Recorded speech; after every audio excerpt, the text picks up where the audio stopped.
apa kami mengucap syukur malam hari ini kami datang mempersembahkan doa malam. Kami menyerahkan Tuhan yang terus memberikan perlindungan dan pimpinan sehingga semua yang kami persembahkan ini menjadikan nama Tuhan dimuliakan dan kami semua diberkati. Dalam nama Tuhan Yesus Kristus kami berdoa. Amin. Selamat malam Bapak Ibu, saudara sekalian yang sudah bersama dengan kita di sini dalam doa malam hari ini. Doa malam melalui online ini diadakan secara iman Kristiani dengan dasar keyakinan kepada Tuhan Yesus Kristus, Yeshua HaMasyiah, Juru Selamat dunia, Imam Besar Agung kami. Dan firman Tuhan yang didokumentasikan dalam kitab suci Perjanjian Lama serta Perjanjian Baru menjadi pegangan kami, menjadi pegangan kita sekalian. Saudara sekalian, doa malam ditujukan untuk menjawab pertanyaan, sering ditujukan untuk menjawab pertanyaan. Karena itu kalau ada pertanyaan kerohanian yang kami ingin menjawabnya, silahkan dikirimkan kepada kami, nanti akan coba kami jawab menjadi tema-tema dalam doa malam kita. Dan sore hari ini kami ingin mengajak saudara semua, kita semua merenungkan firman Tuhan dengan judul Arti Penting Pertobatan. Saudara, arti penting pertobatan. Kita baca Matius pasal 4 ayat 17. Satu ayat aja. Berkata demikian firman Tuhan. Sejak waktu itu Yesus memberitakan, bertobatlah sebab kerajaan surga sudah dekat. Nah, ini seruan Tuhan Yesus dan saya perhatikan seruan ini adalah ajaran Tuhan Yesus, termasuk hal-hal yang pertama. Jadi sebelum dia memilih murid-muridnya, Tuhan sudah mengajarkan ini. Bertobatlah sebab kerajaan surga sudah dekat. Dan kalau kita memperhatikan, maka seruan ini juga diserukan oleh Nabi Yohanes Pembaptis sebelumnya.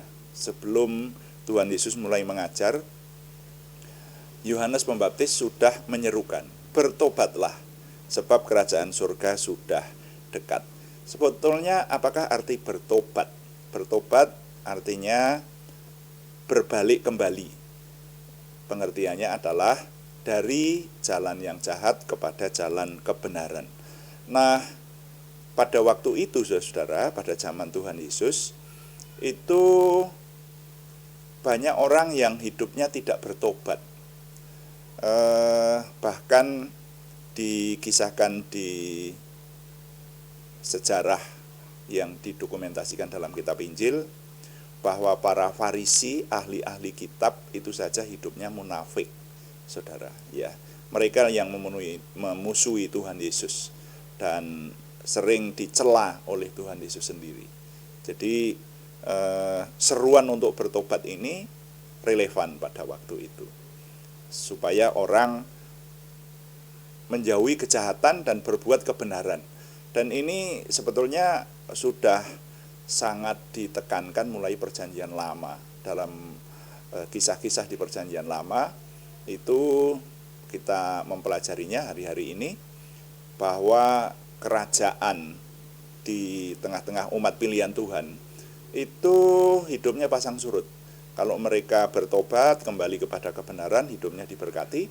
Tapi ketika mereka berbuat kejahatan, menjauhi Tuhan dan semaunya sendiri, maka mereka menemui kehancuran. Sampai Tuhan dikatakan membuang mereka. Nah, seperti itu. Nah, itu yang diserukan oleh Yohanes Pembaptis dan dilanjutkan oleh Tuhan Yesus ternyata. Lalu bagaimana dengan saat ini? Saudara, kalau kita memperhatikan saat ini, seruan ini masih tetap relevan, saudara ya. Dulu saya punya anggapan setiap orang yang sudah percaya kepada Tuhan Yesus itu orang sudah bertobat. Nah, ternyata setelah masuk dalam dunia pelayanan, melayani Tuhan, baru memahami betul bahwa tidak semua orang beriman itu sudah bertobat. Tidak semua orang yang memiliki iman Kristiani itu menjadi orang baik. Ya. Hanya orang-orang yang di zaman Perjanjian Baru diistilahkan sudah lahir baru. Sungguh-sungguh sudah lahir baru. Nah, itu berpindah dari kehidupan ke arah maut kepada kehidupan ke arah hidup. Nah, sehingga seruan ini masih tetap relevan pada zaman sekarang, saudara ya. Jadi bertobatlah sebab kerajaan surga sudah dekat. Hendaklah setiap orang beriman, jelasnya demikian kalau saya sampaikan dengan bahasa saya. Setiap orang beriman menjaga hidupnya supaya menjauhi kejahatan dan hidup dalam kebenaran Tuhan.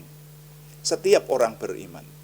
Jadi kalau orang mengaku beriman, percaya kepada Tuhan Yesus Kristus, memiliki iman Kristiani, tapi hidupnya tidak bertobat, masih tetap hidup dalam kejahatan dan tidak hidup dalam kebenaran, maka sia-sia saja ibadahnya. Iya saudara, artinya dia bukan murid Yesus yang sesungguhnya. Murid Yesus yang sesungguhnya itu adalah yang menjaga hidupnya dalam pertobatan. Dan pertobatan ini perlu dilakukan secara terus-menerus, saudara. Ya.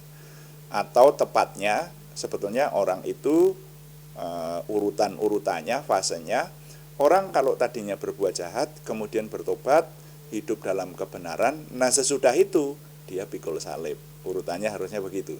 Jadi mempertahankan pertobatannya itu, terus berbuat baik dengan memikul salib, ya, dengan menghadapi musuh, dan musuh yang dihadapi pada zaman perjanjian baru seringkali diartikan ada dua, yaitu daging dan iblis.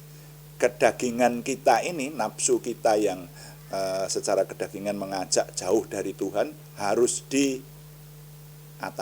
Kita harus bisa menguasai diri. Dan musuh yang kedua adalah iblis. Iblis itu musuh ekstern, ya. Nah, demikian. Jadi bertobat itu harus dilakukan seumur hidup, mempertahankan pertobatan itu. Dan di situ ditambahkan kerajaan surga sudah dekat. Nah, ini diartikan bagaimana? Ada yang mengartikan bahwa kerajaan surga sudah dekat itu artinya zamannya akan segera berakhir. Nah, kalau zamannya diartikan seperti itu, maka ini dikatakan oleh Tuhan Yesus sejak zaman dulu, tapi kok zamannya tidak segera berakhir.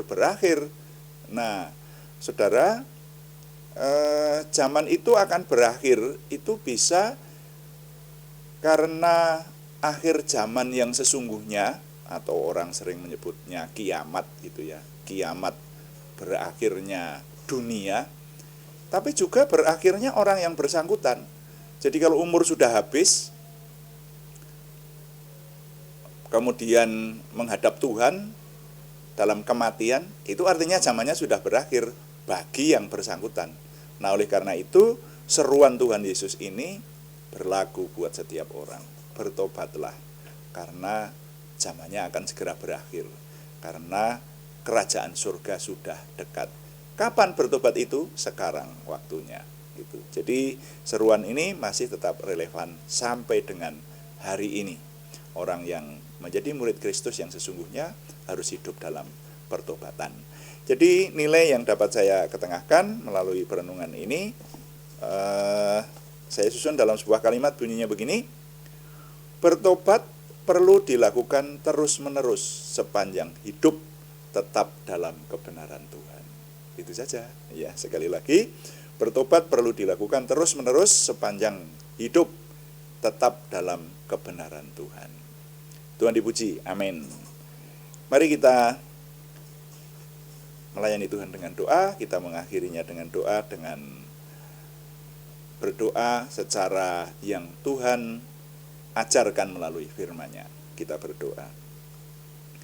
Bapa kami yang di surga, dikuduskanlah nama-Mu. Datanglah kerajaan-Mu, jadilah kehendak-Mu di bumi seperti di surga. Berikanlah kami pada hari ini makanan kami yang secukupnya, dan ampunilah kami akan kesalahan kami, seperti kami juga mengampuni orang yang bersalah kepada kami. Dan janganlah membawa kami ke dalam pencobaan, tetapi lepaskanlah kami daripada yang jahat, karena Engkaulah yang empunya kerajaan dan kuasa dan kemuliaan sampai selama-lamanya. Tuhan, berkatilah kami dengan berlimpah-limpah, perbuatlah sesuatu yang besar dalam hidup kami, dan itu jelas berasal daripada-Mu. Tambahkanlah pengaruh dan kesempatan kami bagi-Mu. Berikanlah kami suatu perasaan akan hadirat-Mu dan petunjuk-Mu senantiasa. Jagai dan lindungilah kami, supaya tidak jatuh dalam perangkap setan. Dalam nama Tuhan Yesus Kristus kami berdoa. Amin. Demikian doa malam hari ini, saudara sekalian, dan kami mengingatkan terus bahwa doa malam dilakukan setiap hari pada jam 6 atau jam 18 waktu Indonesia Barat. Dan juga ada doa pagi pada jam 5 pada hari-hari yang sama, hari Senin sampai Sabtu. Setiap jam 5 pagi hanya temanya berbeda. Ya, puji Tuhan, saudara banyak yang setia mengikuti doa pagi maupun doa malam. Kita akan bertumbuh bersama dan diberkati Tuhan. Terima kasih kepada semua yang mendukung, dan juga terima kasih yang belum memberikan subscribe, berkenan memberikan subscribe. Kami tetap mengharapkan dukungan Anda, setidaknya dukungan doa, like, komen, dan share, bagikan kepada teman-teman lain sehingga lebih banyak lagi yang diberkati bersama dengan kita. Selamat malam, Tuhan memberkati. Amin.